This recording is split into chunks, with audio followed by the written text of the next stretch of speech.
যে বাংলাদেশের সেনাপ্রধানকে হটিয়ে দেওয়ার জন্য সেনাপ্রধানের বিরুদ্ধে একটি কু বাংলাদেশে ইতিমধ্যেই হয়ে গিয়েছে।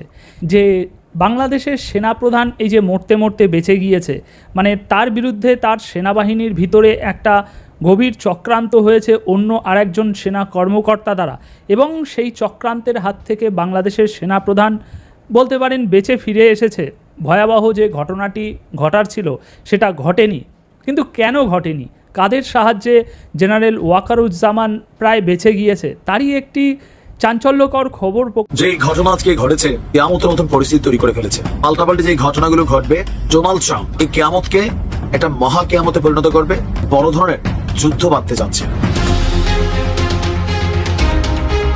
এদিকে এবার দেশে ভয়াবহ যুদ্ধের অবস্থা হয়েছে। শেখ হাসিনার পরিকল্পনা সফল হয়েছে। ডোনাল্ড ট্রাম্পের সহযোগিতায় বাংলাদেশেও আসছে। ডক্টর ইউনূস সমন্বয়ক উপদেষ্টা সবাই পালানোর রাস্তা করছে। এসব কেন হচ্ছে বাংলাদেশে? মোহাম্মদ ইউনূস এখন তিনি সারা দেশে যে সংস্কার করে বেড়াচ্ছে, বিভিন্ন রকম কাজকর্ম করে বেড়াচ্ছে, এই সমস্ত কিছু হয়তো আগামী দিনে অবাঞ্ছিত ঘোষণা করে দেওয়া হতে পারে। আগামীকাল রক্ষা পেল আখেরে সারা বাংলাদেশে আপনার অফিস দখল করে নেব। আমি বলছি নিব, আজ হোক কাল হোক, আমি নিবই। আমি শুধু সিবিবির পুরানা পল্টন না, সারা দেশের সিবিবির অফিস আমি দখল করে নিব। আমি কয়া দিলাম তো, আমি হঠাৎ কোনো কাজ করি না। তাই আগাম ঘোষণা দিয়ে রাখলাম, হাড্ডি ঘুরে করে দেবো বাচ্চা। বাংলাদেশের ডিপ স্টেটের সাথে পিনাকিদা আর ইলিয়াস হোসেন সাহেবের ভালো সম্পর্ক, গভীর সম্পর্ক। নিশ্চয়ই এমন সাজেশন শেখ হাসিনা দিয়ে রেখেছেন বাংলাদেশ ছাত্রলীগ, যুবলীগ, আওয়ামী লীগের নেতাকর্মীদের, ছড়িয়ে পড়ো, তোমরাও অনুপ্রবেশ করো এদের রন্ধ্রে রন্ধ্রে, যেমনটা এরা অনুপ্রবেশ করেছিল তোমাদেরই রন্ধ্রে রন্ধ্রে। ইউনূসকে হাতছানি দিয়ে ডাকছে জাতিসংঘের মহাসচিব হওয়ার জন্য। ডক্টর ইউনূস হচ্ছেন আগামী জাতিসংঘের মহাসচিব। জাতিসংঘের মহাসচিব হওয়াবেন যে, এই বিষয়টা কিছুটা পরিষ্কার হয়েছে এবারের জাতিসংঘের মহাসচিবের বাংলাদেশের 4 দিনের সফর। হাসিনার নোবেল পুরস্কারের মোহে দেশের সর্বনাশ। যে হাসিনা 2টা ঘটনা ঘটেছিল। প্রথম পর্যায়ে সেই শান্তি চুক্তি, পার্বত্য শান্তি চুক্তি, আর দ্বিতীয়টা ছিল হচ্ছে কি হয়েছে, 20 জনের ফাঁসি হয়েছে, 5 জনের সম্মত যাবজ্জীবন হয়েছে। এখান থেকে বর্তমানে যারা রাজনীতিতে আছেন খুব বেপরোয়া আচরণ করতেছেন। Be careful, learn something out of it. এতক্ষণ দেখলেন আজকের খবরের শিরোনাম, আর এখন দেখবেন বিস্তারিত। তো বন্ধুরা, আজকের খবরের ইতিমধ্যে শিরোনাম দেখে কিন্তু আপনারা বুঝতেই পারছেন আজকের খবরটা কতটা গুরুত্বপূর্ণ। দয়া করে কেউ স্কিপ করবেন না। যদিও বর্তমান বাংলাদেশের রাজনীতির অবস্থা বিশাল ভয়াবহ, আপনারা ভিডিও স্কিপ করে দেখলে খবরের কিছুই বুঝতে পারবেন না। যাই হোক বন্ধুরা, আজকের ভিডিওটি নিয়ে আমরা আলোচনা করে বেশ কয়েকটি খুবই গুরুত্বপূর্ণ তথ্য এবং ভিডিও ফুটেজ পাই, যা আজকের ভিডিওতে সেগুলোই এক এক করে ধারাবাহিক তুলে ধরবো। যদিও আজকের ভিডিওটা কিছুটা লং হতে পারে, তবে আজকের ভিডিওতে জানতে পারবেন বর্তমান বাংলাদেশের রাজনীতির প্রেক্ষাপট আসলে কোন দিকে যাচ্ছে। চলুন ভিডিওতে আজকে আর বেশি কথা বাড়িয়ে আপনাদের মূল্যবান সময়টি আমি নষ্ট করতে চাই না, সরাসরি আজকে আমরা চলে যাব মূল ভিডিওতে। গত এক সপ্তাহ ধরে আমরা সকলেই শুনছি যে বাংলাদেশের সেনাপ্রধানকে হটিয়ে দেওয়ার জন্য সেনাপ্রধানের বিরুদ্ধে একটি কু বাংলাদেশে ইতিমধ্যেই হয়ে গিয়েছে। কিন্তু দর্শক, এখন একটি চাঞ্চল্যকর খবর উঠে আসছে যে বাংলাদেশের সেনাপ্রধান এই যে মরতে মরতে বেঁচে গিয়েছে, মানে তার বিরুদ্ধে তার সেনাবাহিনীর ভিতরে একটা গভীর চক্রান্ত হয়েছে অন্য আরেকজন সেনা কর্মকর্তা দ্বারা, এবং সেই চক্রান্তের হাত থেকে বাংলাদেশের সেনাপ্রধান বলতে পারেন বেঁচে ফিরে এসেছে। ভয়াবহ যে ঘটনাটি ঘটার ছিল সেটা ঘটেনি। কিন্তু কেন ঘটেনি, কাদের সাহায্যে জেনারেল ওয়াকারুজ্জামান প্রায় বেঁচে গিয়েছে, তারই একটি চাঞ্চল্যকর খবর প্রকাশ করেছে আজ ভারতের একটি গণমাধ্যম। সেই খবরে আমরা স্পষ্ট দেখতে পাচ্ছি, এখন যদি সেটা সত্য হয়, সেই খবরে আমরা স্পষ্ট দেখতে পাচ্ছি যে অ্যাকচুয়ালি যে কুটা বাংলাদেশের সেনাপ্রধানের বিরুদ্ধে করার চক্রান্ত করা হয়েছিল, সেই কুতে অ্যাকচুয়ালি ভারত কিভাবে তাদের ভূমিকা রেখেছে এবং বাংলাদেশের সেনাবাহিনীর ভিতরে এরকম একটা বিদ্রোহ হওয়া থেকে ভারত কিভাবে সেটা ঠেকিয়ে দিয়েছে। বন্ধুরা, ভারতের এই গণমাধ্যমটি যে খবর প্রকাশিত করেছে সেটা খুবই সহজভাবে আপনাদের সামনে উপস্থাপন করার চেষ্টা করছি। এতেই আপনারা বুঝতে পেরে যাবেন যে অ্যাকচুয়ালি এই যে চক্রান্তটা হয়েছিল সেখানে ভারতের কি ভূমিকা ছিল। গত সপ্তাহে বাংলাদেশে অভ্যুত্থানের চেষ্টা হয়েছিল সেনাপ্রধান জেনারেল ওয়াকারুজ্জামানের বিরুদ্ধে কু, তবে ভারত সেই চেষ্টা ব্যর্থ করে দিয়েছে। বাংলাদেশের গোয়েন্দা সংস্থা ডাইরেক্টরেট জেনারেল অফ ফোর্স ইন্টেলিজেন্সের সিনিয়র অফিসারদের কাছ থেকে এসব নিয়ে বেশ কিছু তথ্য পাওয়া গেছে। বাংলাদেশে কট্টরপন্থীদের চাপের কাছে মাথা নোয়ায়নি জেনারেল ওয়াকারুজ্জামান, বরং তিনি একাধিকবার মৌলবাদীদের সতর্ক করেছেন, আকারে ইঙ্গিতে বোঝানোর চেষ্টা করেছেন সেনাকে যেন ল অ্যান্ড অর্ডারে হস্তক্ষেপ করতে বাধ্য করা না হয়। একই সঙ্গে তিনি পাকিস্তানের সঙ্গে সামরিক সমঝোতার ফাইলেও দ্রুত সই করতে চাননি। পাক গোয়েন্দা সংস্থা আইএসআই তাকে সরানোর প্ল্যান করে, এই জন্য বেছে নেওয়া হয় বাংলাদেশের সেনার একাধিক কট্টরপন্থী এবং পাকপন্থী অফিসারকে। কুয়ের মূল দায়িত্ব লেফটেন্যান্ট জেনারেল মোহাম্মদ ফয়জুর রহমানকে দেয়া হয়, তবে ভারতীয় গোয়েন্দারা এই খবরও পেয়ে যান। তারা ব্যক্তিগতভাবে বাংলাদেশের সেনাপ্রধানকে সতর্ক করেন এবং বিষয়টা আমেরিকা ও ইউরোপের একাধিক দেশকেও জানানো হয়। দিল্লির কথা শুনে তারা বিষয়টার গুরুত্ব বুঝতে পারে এবং পশ্চিমী দুনিয়া থেকে মোহাম্মদ ইউনূসের কাছে বার্তা আসে, আপনার আর্মি চিফের বিরুদ্ধে কু হতে চলেছে, আপনি সেটা ঠেকান। ভারতীয় গোয়েন্দারা ঢাকা থেকেই ওয়াকারুজ্জামানের সঙ্গে মার্কিন সেনার অফিসারদের কথা বলিয়ে দেন। জানা যায় বাংলাদেশের আর্মি চিফের কমিউনিকেশন ডিভাইস ট্যাপ করা শুরু হয় তখন। ভারতের পরামর্শেই 13ই March General Wakeruzzaman Central African রিপাবলিকে যান। দেখানো হয় যে তিনি সেখানে মোতায়েন বাংলাদেশ শান্তি সেনার সঙ্গে কথা বলতে যাচ্ছেন। আসলে সেন্ট্রাল আফ্রিকান রিপাবলিকে তার সঙ্গে মুখোমুখি ইউএস আর্মির টপ অফিসারদের কথা হয়। মায়ানমারের সিচুয়েশন যাতে হাতের বাইরে বেরিয়ে না যায় সে সমস্ত তিনি দেখবেন। মার্কিন সেনাকে এই আশ্বাস দেন জেনারেল ওয়াকারুজ্জামান। এরপর সেনাপ্রধানের সুরক্ষায় ইউনূস সরকারের উপরে চাপ বাড়ে, তবে বাংলাদেশের পাকপন্থী আর্মি অফিসাররা সবটা জেনে যান। ঠিক হয় 6ই মার্চ ঢাকায় ফিরলেই ওয়াকারুজ্জামানকে গ্রেপ্তার করা হবে। তবে এবারও ভারতীয় গোয়েন্দারা আগাম খবর পেয়ে যান। তাদের পরামর্শে ঢাকার বদলে তেজগাঁও এয়ারবেসে নামেন বাংলাদেশ আর্মি চিফ।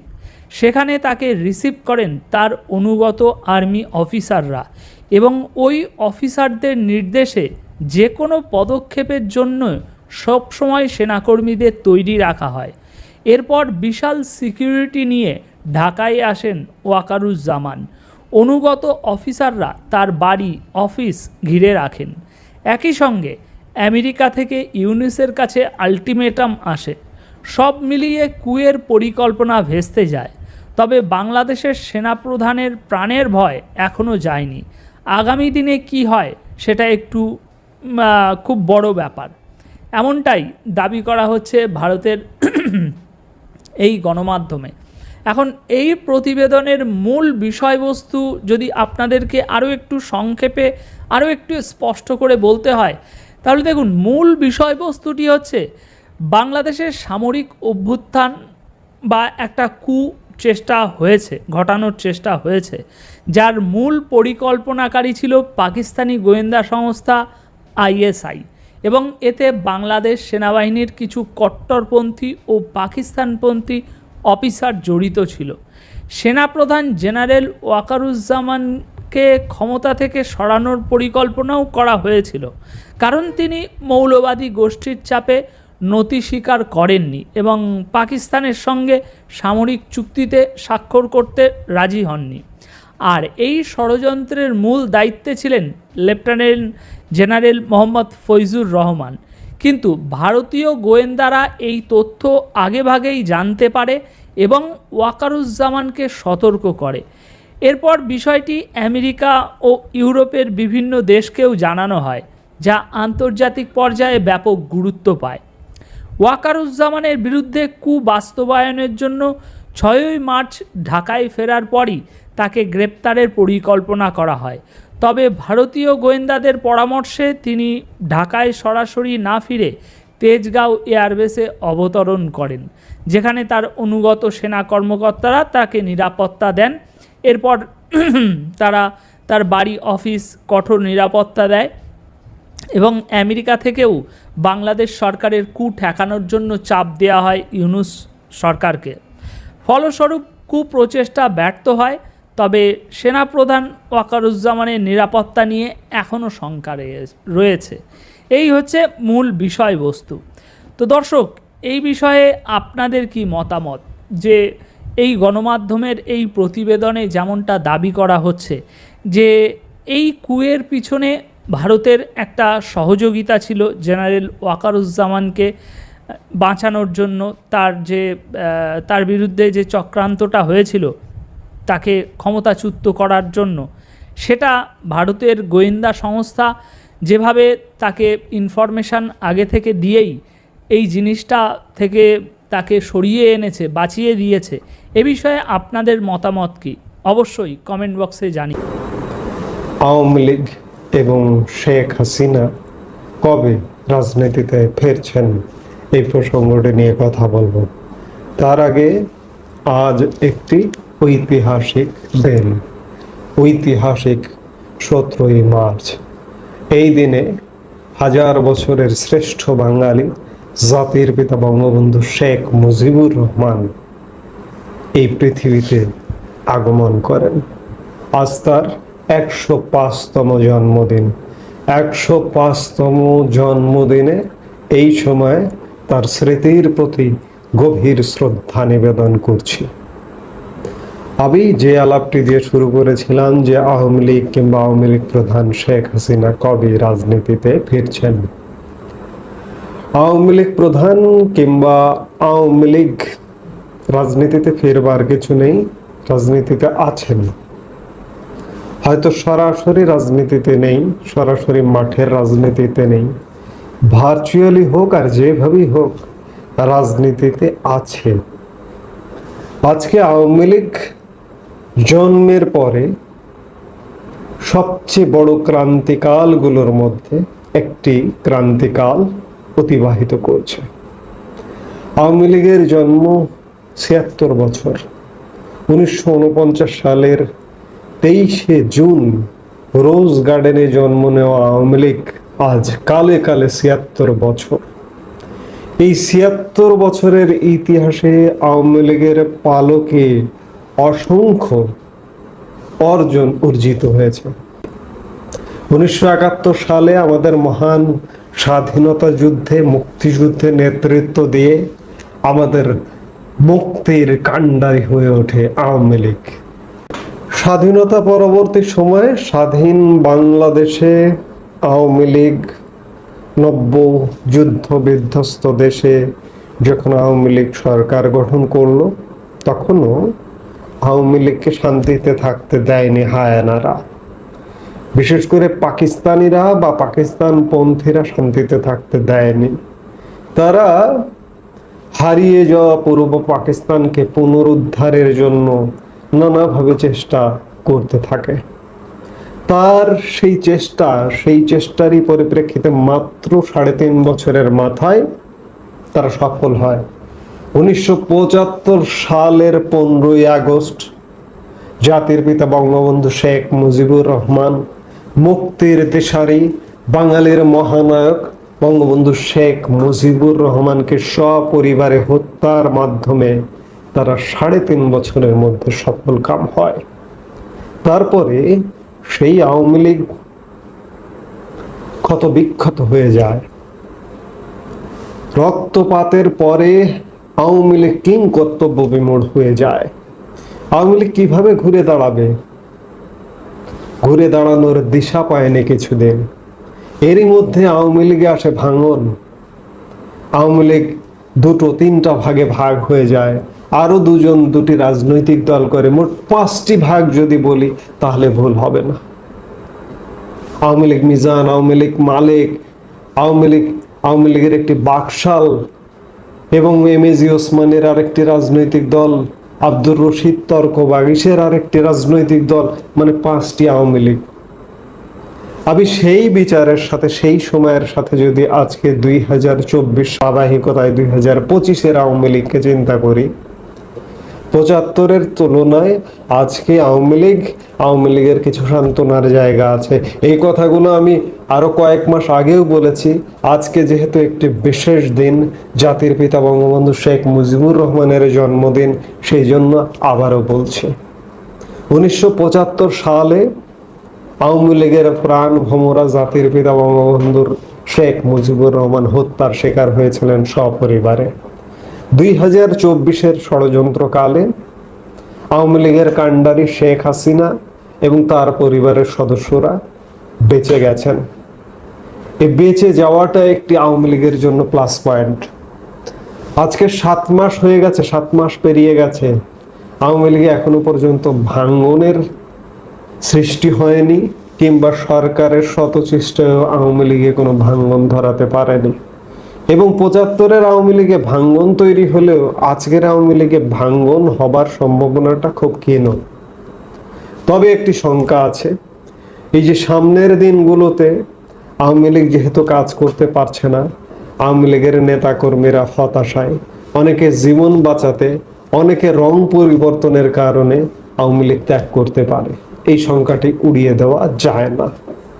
সে জায়গা থেকে খানিকটা সংকট হবে। এই মুহূর্তে সংকটটা হচ্ছে আওয়ামী লীগ সরাসরি মাঠে কাজ করতে পারছে না। অসংখ্য আওয়ামী লীগ নেতাকর্মী হত্যার শিকার হয়েছে, অসংখ্য আওয়ামী লীগ নেতাকর্মী পালিয়ে বেড়াচ্ছে, অসংখ্য আওয়ামী লীগ নেতাকর্মী জেলে বন্দী আছে। সেই জায়গায় আওয়ামী লীগ সংকটে এবং আওয়ামী লীগ নেতৃত্ব শূন্য এই অর্থে, কারণ আওয়ামী লীগের বেশিরভাগ নেতাকর্মী লুকিয়ে আছে, পালিয়ে আছে কিংবা বিদেশে অবস্থান করছে, এবং কি প্রধান নেতা শেখ হাসিনাও বিদেশে অবস্থান করছেন। সেই জায়গায় দেশে নেতৃত্ব দেবে কে? নেতৃত্বের একটা সংকট, 7 মাসেও সংকট। কিন্তু আওয়ামী লীগ সত্যিকার অর্থে তীব্রভাবে আছে। ওই যে আমি ইতিবাচক কথা বললাম যে আওয়ামী লীগে কোনো ভাঙ্গন সৃষ্টি হয়নি এবং সৃষ্টি হওয়ার সম্ভাবনাটাও খুবই ক্ষীণ। আওয়ামী লীগ ঐক্যবদ্ধ আছে এবং যারা বিচ্ছিন্ন, যারা হয়তো এদিক ওদিক চলে যাবে, আমরা চলে যে যাবে 2-4-এর মধ্যে, 2-1 মাসের মধ্যে আমরা সেটিও দেখতে পারবো। যারা চলে যাবে তারা আসলে আওয়ামী লীগকে ধারণ করে না, তারাই চলে যাবে। যারা আওয়ামী লীগকে সত্যিকারের ধারণ করে, তাদেরকে বুলেট বোমা মারলেও তারা আওয়ামী লীগ ছেড়ে যাবে না। আওয়ামী লীগ এমন একটি দল বা এমন একটি আদর্শ, অনেকে বলবেন আওয়ামী লীগের নেতিবাচক। দোষ তো আওয়ামী লীগের না, দোষ তো কোনো রাজনৈতিক দলের না। আওয়ামী লীগের গঠনতন্ত্রে বা যে কোনো রাজনৈতিক দলের গঠনতন্ত্রে তো ভালো ভালো কথা বলা হয়। একটি রাজনৈতিক দল প্রতিষ্ঠা হয় মহৎ উদ্দেশ্যে। সেই জায়গা থেকে আওয়ামী লীগও ভালো উদ্দেশ্য নিয়েই জন্ম হয়েছে, ৭৬ বছরের পথ চলেছে, আজকে আওয়ামী লীগ জীবিত আছে। তো সেই যেটি বলছি যে আওয়ামী লীগে নেতিবাচক কর্ম আছে, সেটি মানুষের জন্য, আওয়ামী লীগের জন্য নয়, সংগঠনের জন্য নয়। এই যে এই সরকারটি বর্তমানে যে একটি অন্তর্বর্তীকালীন সরকার, এই সরকারটি বিভিন্ন সময়ে বিভিন্নভাবে হুঙ্কার ছেড়েছে যে আওয়ামী লীগকে নিষিদ্ধ করবে। ছাত্রলীগকে নিষিদ্ধ করেছে, আওয়ামী লীগের ভ্রাতৃপ্রতিম সংগঠন। কিন্তু আওয়ামী লীগকে নিষিদ্ধ করতে গেলে 1000 বার ভাবতে হবে। 1000 বার ভেবে যখন কোনো কুল কেনারা করতে পারেনি, তখন আওয়ামী লীগকে কিন্তু নিষিদ্ধ করতে পারেনি এবং আগামী দিনগুলোতে আওয়ামী লীগকে নিষিদ্ধ করতে পারবে না। কারণ এই আওয়ামী লীগ উড়ে এসে জুড়ে বসা রাজনৈতিক দল নয়। আওয়ামী লীগ এদেশের মাটি ও মানুষের দল, এদেশের মাটি ও মানুষের কণ্ঠস্বর। সেই জায়গায় নিষিদ্ধ তো দূর কি বাত। আমি যেটি বলছিলাম যে আওয়ামী লীগ আজকে কেমন অবস্থায় আছে, এই মুহূর্তে যদি বলি আওয়ামী লীগ আসলে খুব একটা ভালো অবস্থায় নেই। আছে শুধুমাত্র ভার্চুয়াল কিছু কর্মকাণ্ডে। আওয়ামী লীগ প্রধান শেখ হাসিনা মাঝে মাঝে ভার্চুয়ালি অংশগ্রহণ করছেন, বিভিন্ন ফোরামে আওয়ামী লীগের ভেরিফাইড ফেসবুকে অংশগ্রহণ করছেন, ইউটিউবে অংশগ্রহণ করছেন, এবং নেতারা, আওয়ামী লীগের নেতারাও বিভিন্নভাবে অংশগ্রহণ করছেন। এই অবস্থা থেকে ঘুরে দাঁড়াতে হবে, এবং ঘুরে দাঁড়াবে কবে, কিংবা আওয়ামী লীগ প্রধান শেখ হাসিনা কবে দেশে ফিরবেন, কিংবা আওয়ামী লীগ ফুল ফেজে সরাসরি রাজনীতিতে কবে ফিরবেন, এগুলো আসলে এই মুহূর্তের কথা যদি আমি বলি, যে আমি বলবো না যে আওয়ামী লীগ অমুক দিন ফিরছে। এখনো পর্যন্ত আওয়ামী লীগ প্রধান শেখ হাসিনা কবে ফিরবে, আওয়ামী লীগ সরাসরি রাজনীতিতে কবে ফিরবে, এটি আমার জন্য বলা কঠিন। কারণ সত্যিকার অর্থে আমার জন্য কেন, যারা নীতি নির্ধারক, এমনকি বাংলাদেশ সেনাবাহিনী বলুন কিংবা বৈদেশিক শক্তি বলুন, যারা এই ব্যাপারে কাজ করছে যে আওয়ামী লীগ ফিরবে, ফিরুক রাজনীতিতে, তারাও এই মুহূর্তে দিন তারিখ বলতে পারবেন না। আর আপনি তো কে? কাজে আমিও আওয়ামী লীগ কবে ফিরবে সশরীরে, কবে শেখ হাসিনা দেশে ফিরবে, এবং আওয়ামী লীগ ফেরা, শেখ হাসিনা দেশে ফেরা, সেই প্রেক্ষাপটও যদি রচিত হয় যে আওয়ামী লীগকে দমন পীড়ন করবে না, অত্যাচার নির্যাতন করবে না, শেখ হাসিনাকে অন্যায়ভাবে জেল জুলুম করা হবে না, এই নিশ্চয়তা পেলেও সহসায় শেখ হাসিনার বাংলাদেশে ফেরা ঠিক হবে না। কারণ বাংলাদেশ অনিরাপদ। এই যে বিগত 7 মাসের যে একটি সরকার, এই সরকারটি বাংলাদেশকে অনিরাপদ করে তুলেছে। এখানে সাধারণ মানুষের জানমালেরই নিরাপত্তাহীনতা আছে। সেখানে আওয়ামী লীগের মতো দলীয় প্রধান শেখ হাসিনা, এমনকি আমি এর আগের বক্তব্যেও বলেছি, তাকে যদি ক্যান্টনমেন্টে নিয়ে এসে রাখাও হয়, এই মুহূর্তে শেখ হাসিনার দেশে ফেরা ঠিক হবে না। তিনি বেঁচে গেছেন, তিনি মৃত্যুঞ্জয়ী, তিনি বারবার বেঁচে যান, এবারও বেঁচে গেছেন। এবার তিনি মারা পড়তে পারতেন, এবং তাকে মেরে ফেলারই ষড়যন্ত্র ছিল, এবং বড় ধরনের আরো একটা বড় পরিকল্পনা ছিল। আমি সেনাবাহিনীর প্রশংসা করি, সেনাপ্রধানের প্রশংসা করি, অনেকের গা জ্বালা করে।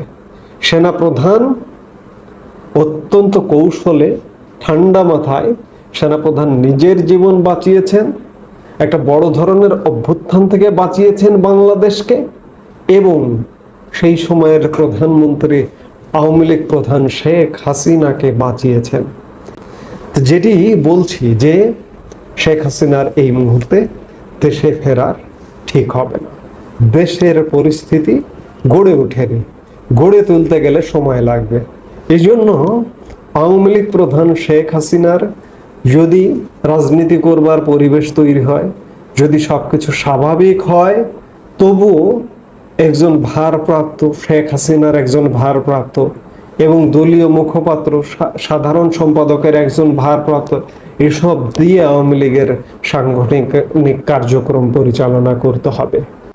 আমি একটি কথাই বলবো যে আওয়ামী লীগ ৭৫ পরবর্তী আওয়ামী লীগের তুলনায় আজকে আওয়ামী লীগ শাসকেরা কণ্ঠরোধ করতে চায়, কিন্তু তারপরেও আওয়ামী লীগ নিয়ে আমরা কথা বলতে পারছি, জয় বাংলা স্লোগান দিতে পারছি। নানা রকম অন্যায়, অত্যাচার, নির্যাতন হচ্ছে। হয়তো বলতে পারেন ৭৫ পরবর্তী সময়ের চেয়ে আমরা হয়তো অনেক বেশি দুঃসাহসী, যার কারণে আওয়ামী লীগ নিয়ে কথা বলতে পারছি, যার কারণে জয় বাংলা স্লোগান দিতে পারছি, দিতে বাধা। আপনি প্রকাশ্যে গিয়ে দেন কোনো আসরে, আপনাকে বাধা দেবে, আপনার উপর অত্যাচার করবে, কিন্তু সাহসিকতা অর্জন করে দিতে পারছি। আমি সারমর্ম এটাই বলবো যে ৭৫ পরবর্তী আওয়ামী লীগ কিংবা আজকের আওয়ামী লীগ, আমি বলবো আজকে অনেক এগিয়ে আছে। সেম ঘটনা, একই অবস্থা যদিও বা, কিন্তু আওয়ামী লীগ আজকে অনেক এগিয়ে আছে, এবং আওয়ামী লীগ ফেরাবার, আওয়ামী লীগকে রাজনীতিতে ফেরাবার, নির্বাচনে অংশ নেওয়ার কাজ চলছে, ব্যাপকভাবে কাজ চলছে, তীব্রভাবে কাজ চলছে। হয়তো হঠাৎ করে আমি আজকে ডেট তারিখ বলতে পারছি না, হঠাৎ করে দেখবেন 7 দিন পরে, 15 দিন পরে কিংবা 1 মাস পরে আওয়ামী লীগ ফিরছে। সরকার ঠান্ডা, কিংবা যে সরকারটি বর্তমানে আছে এই সরকারটি চেঞ্জ হয়ে গেছে, এবং চেঞ্জ হয়ে যে সরকারটি আসছে সেই সরকারটি আওয়ামী লীগের রাজনীতি করতে কোনো বাধা হবে না। কাজেই আওয়ামী লীগ অনেক ভালো অবস্থায় আছে। সারা দেশের নেতাকর্মীরা আপনাদের কারণেই, আপনারা এখনো অটুট আছেন এবং আপনারা যে কোনো ডাক দিলে আপনারা ঝাঁপিয়ে পড়েন। সেই জায়গা থেকে আপনারাই আওয়ামী লীগের শক্তি, তৃণমূলই আওয়ামী লীগের শক্তি। আমি এই মুহূর্তে দেখতে চাই, আমি মুহূর্তে দেখি যে কেন্দ্রীয় নেতৃত্ব আওয়ামী লীগের না থাকলেও তৃণমূল তীব্রভাবে আছে। এই তৃণমূলই আওয়ামী লীগের সম্পদ, এই তৃণমূলই আওয়ামী লীগকে ফিরিয়ে আনবে, আওয়ামী লীগ প্রধান শেখ হাসিনাকে রাজনীতিতে ফিরিয়ে আনবে, আওয়ামী লীগ স্বাভাবিক কার্যক্রমে ফিরবে। এবং আরেকটি সবচেয়ে বড় কথা, আওয়ামী লীগ যে এত দ্রুত কয়েক মাসের মধ্যে এত দ্রুত জনপ্রিয়তায় ফিরবে, এটি একটি বিস্ময়কর এবং অবিশ্বাস্য। এই মুহূর্তে ফ্রি অ্যান্ড ফেয়ার ইলেকশন হলে, অংশগ্রহণমূলক নির্বাচন হলে, অন্তর্ভুক্তিমূলক নির্বাচন হলে আওয়ামী লীগ বিজয়ী হবে একদম। এটি কোনো বানানো কথা না, সাজানো কথা না। আওয়ামী অন্তর্বর্তীকালীন সরকারের মাননীয় প্রধান উপদেষ্টা প্রফেসর ইউনূস জরুরি এবং যুগান্তকারী কয়েকটা ঘোষণা দিয়েছেন এবং বাংলাদেশের চলমান সমস্যার সমাধান খুব শীঘ্রই হবে, সমাধান আসছে। দর্শক, পুলিশের ঊর্ধ্বতন কর্মকর্তাদের সাথে প্রধান উপদেষ্টা বৈঠক করেছেন। এই বৈঠক অত্যন্ত তাৎপর্যপূর্ণ। এই বৈঠকের পর আইনশৃঙ্খলা রক্ষাকারী বাহিনী নিরপেক্ষভাবে বিএনপির চাপ উপেক্ষা করে কাজ করা শুরু করবে, যদিও দৃশ্যমান হতে কমপক্ষে জুন মাস লাগবে যে না কতটা নিরপেক্ষ পুলিশ ফাংশনাল হবে। প্রধান উপদেষ্টা জরুরি নির্দেশনা দিয়ে দিয়েছেন। মানে আইনশৃঙ্খলা পরিস্থিতির যে অবনতি বা যতটুকু অবনতি হাসিনা আমলের চাইতে ভালো, কিন্তু যতটুকু আমাদের কাঙ্ক্ষিত নয়, সে কাঙ্ক্ষিত লক্ষ্যে পৌঁছবে। পুলিশ যেহেতু ফাংশনাল নয়, পুলিশ ফাংশনাল হবে। আর সেই সমাধানের ইঙ্গিত প্রফেসর ইউনূস দিয়েছেন। এখানে একটা বিষয় যে আমরা বলছি ডিসেম্বরে নির্বাচন সংস্কার যা করতে চাই এর মধ্যে করে ফেলতে হবে। এর মানে সংস্কার কিন্তু করবে। দেখেন, সংস্কার হলে ডিসেম্বরে নির্বাচন হলেও আমাদের আপত্তি নেই। তখন আমাদের মূল কনসার্নটা হচ্ছে যে বিএনপি ভারতের পরামর্শে বাংলাদেশে একটা কারচুপি নির্বাচনের মধ্য দিয়ে ক্ষমতা আসতে চায়। এটা ঠেকানো। সুষ্ঠু নির্বাচনের মাধ্যমে বিএনপি 1000 বার ক্ষমতা আসুক, সমস্যা নেই। এখন সংস্কার যদি ডিসেম্বরের মধ্যে হয়ে যায় তাহলে বিএনপির সামনে আর এই উপায় থাকবে না। দেখেন, বেশি চালাকি করতে গেলে আর একটা ঘটনা ঘটতে পারে। সাপোজ প্রধান উপদেষ্টার সাথে বাড়াবাড়ি করেন, ঠিক আছে, সে নির্বাচন দিয়ে দিবে, ডিসেম্বরের নির্বাচন। কিন্তু বিএনপির যে চরিত্র, তারা কিছুতেই আকাম করা থেকে বিরত থাকতে পারবে না। এখন তারা যখন ভোট চুরি করতে যাবে তখন তো আমরা আন্দোলন করব। তারপরে নির্বাচনের তফসিল ঘোষণা করার পর মাঝপথে যদি নির্বাচন স্থগিত হয় অথবা নির্বাচনের দিন যদি কয়েক ঘন্টা বিএনপি ভোট চুরি করার পর আমাদের আন্দোলনের ফলে নির্বাচন স্থগিত হয়, তাহলে 2029 সাল আগে আর নির্বাচনের নামও নিতে পারবে না। তো বিএনপি কয়েকভাবে বোকা হতে পারে। নির্বাচনের তফসিল ঘোষণা হলেও হতে পারে সংস্কারের পর, কিন্তু বিএনপির খায়েশ পূরণ হবে না। তো এই যে কথাটা প্রধান উপদেষ্টা, এটা যুগান্তকারী যে ডিসেম্বরের মধ্যেই, এর আগেই সংস্কার সেরে ফেলতে হবে, মানে অক্টোবরের মধ্যে সংস্কার করতে হবে। কারণ ডিসেম্বরে নির্বাচন করতে হলে অক্টোবরে তফসিল ঘোষণা করতে হবে, মানে অক্টোবরের মধ্যে সংস্কার করবেন না সেটা কিন্তু না, সংস্কার সেরে ফেলতে হবে। শর্ট প্যাকেজ সংস্কারের কথা, এই শর্ট প্যাকেজ সংস্কার এতেও অসুবিধা নেই, সংস্কার হতে হবে। এটা হচ্ছে কিছু বিচারের বিষয় দৃশ্যমান হবে। অন্তর্বর্তী সরকারের প্রধান উপদেষ্টা অধ্যাপক ডক্টর মোহাম্মদ ইউনূস বলেছেন, অন্তর্বর্তীকালীন সরকারের হাতে খুব বেশি সময় নেই। আমরা ইতিমধ্যে 7 মাস পার করে এসেছি। আমরা বলছি ডিসেম্বরে নির্বাচন হবে, কাজেই কি কি সংস্কার করতে হবে তাই করে ফেলতে হবে। হ্যাঁ, এর মানে সংস্কার বিষয়ে ছাড় দেওয়ার সুযোগ নেই। এখন বিএনপি কিন্তু সংস্কারকে ভয় পায়, কারণ তারা মনে করে যে সংস্কার করে ফেললেই বিএনপির রাস্তা বন্ধ হয়ে যাবে, কারণ কারচুপির রাস্তা বন্ধ হয়ে যাবে, চুরি বাটপাড়ের রাস্তা বন্ধ হয়ে যাবে। এই জন্য সংস্কার কোনো অধিকার নাই বিএনপির, আলী রিয়াজ বাংলাদেশের নাগরিক না, নানান উদ্ভট কথাবার্তা বলছে। আচ্ছা, বাংলাদেশের সংবিধানের কেমন হবে কি, এটা যদি মার্কিন প্রেসিডেন্ট এসেও ঠিক করে দেয় আর সেটা যদি বাংলাদেশের জন্য কল্যাণ করা হয়, আপনার সমস্যা কি? আমার তো কোনো সমস্যা নেই। মানুষের জন্য এটা উপযোগী কিনা, আমরা বিভিন্ন বিষয়ে কাজ না পারলে বিদেশিদের হেল্প নেই না, বিদেশ থেকে ইঞ্জিনিয়ার আনি না। পদ্মা সেতু কি বাংলাদেশ ইঞ্জিনিয়ার বানিয়েছে? বিদেশি ইঞ্জিনিয়াররা বানিয়েছে না। বাংলাদেশে কোনো বড় কোনো স্থাপনা বিল্ডিং বাংলাদেশের ইঞ্জিনিয়াররা বানিয়েছে? পারে নাই। এটা ইঞ্জিনিয়ারিং বা টেকনিক্যাল হেল্প আপনি যে কারো কাছ থেকে নিতে পারেন, এতে তো সমস্যা নেই। পুলিশের উদ্দেশ্যে তিনি বলেন, আপনারাও সংস্কার কথা বলছেন, কারোর জন্য অপেক্ষা করে কোনো ফায়দা হবে না, কাজটা করতে হবে এবং সেটা আমাদের প্রতিষ্ঠিতও করতে হবে। পুলিশের ক্ষেত্রে যে অভিযোগ আমাদেরটা, যে বিএনপির কথায় চলে, সংস্কারের ফলে পুলিশ আর বিএনপির কথায় চলবে না। এই বৈঠকের পরেই আপনারা এর কিছু দৃশ্যমান প্রভাব দেখবেন। মাঠ পর্যায়ে পুলিশ কর্মকর্তাদের উদ্দেশ্যে বক্তব্যে তিনি কথা বলেন। প্রধান উপদেষ্টা বলেন, দেশ বদলাতে হলে একক নির্দেশে নয়, বরং সবাইকে নিয়ে এক একটি টিম নিয়ে কাজ করতে হবে এবং বাংলাদেশে যত টিম আছে তার মধ্যে সবচেয়ে গুরুত্বপূর্ণ টিম হলো পুলিশ।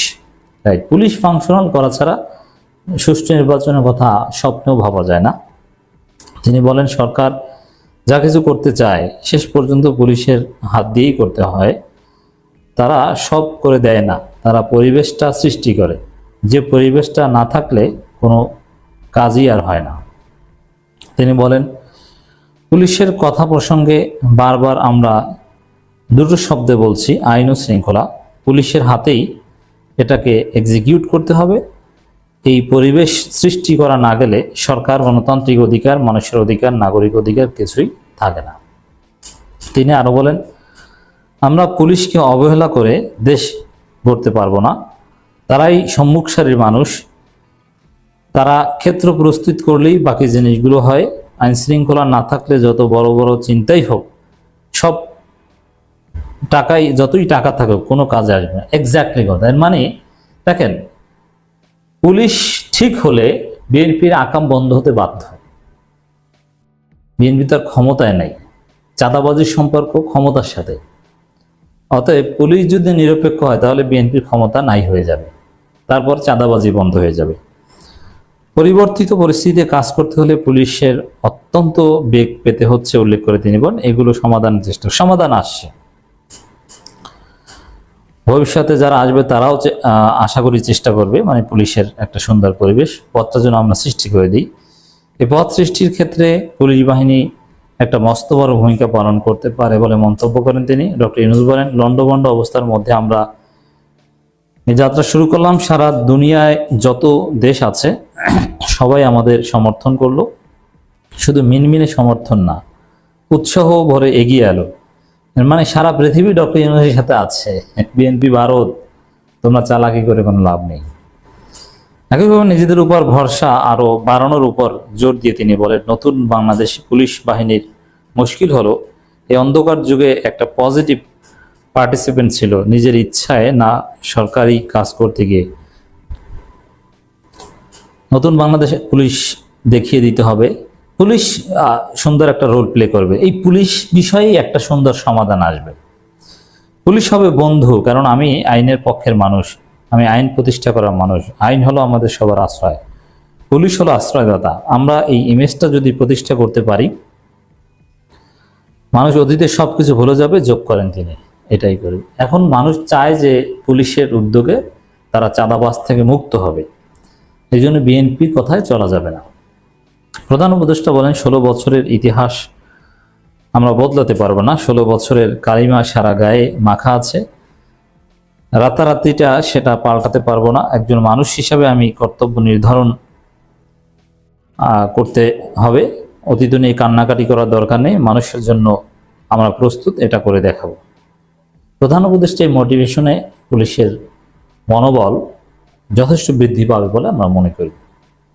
তিনি বলেন, পুলিশ সম্বন্ধে ইমেজ হলো তারা খারাপটা আগে দেখে, খারাপটা আগে করে, কিন্তু আমরা ভালোটা আগে দেখব, ভালোটা আগে করব।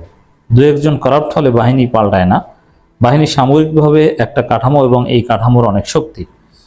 পুলিশকে নতুন শপথ নেওয়ার আহ্বান জানিয়ে তিনি বলেন, মানুষকে বাধা দেব না, তার পথকে সহজ করব, তার পাশে থাকব, তাহলে দেখব যে এদেশের কোনো সমস্যা হবে না।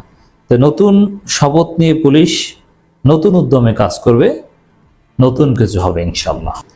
অতএব দর্শক, আমাদের যে চলমান সমস্যা, এই সমস্যার একটা কার্যকর সমাধান হতে যাচ্ছে।